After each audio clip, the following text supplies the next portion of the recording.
On this quick short video, I'm gonna show you how to fix Instagram story problem. So first thing, go to the apps, open the apps, and now all what you wanna do is wait a few seconds. After that, scroll until you find Instagram, click on force stop, and then click on data user. Make sure to enable all these options. Go back, click on storage, click on clear cache and clear data. Go back again, click on the power user details. Now on this page, all what you want to do is click on the app launch option and make sure to enable all these options here. Click OK.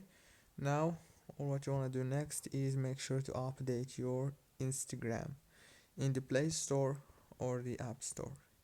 If you have iPhone, you can do the same thing, by the way. Don't forget to like.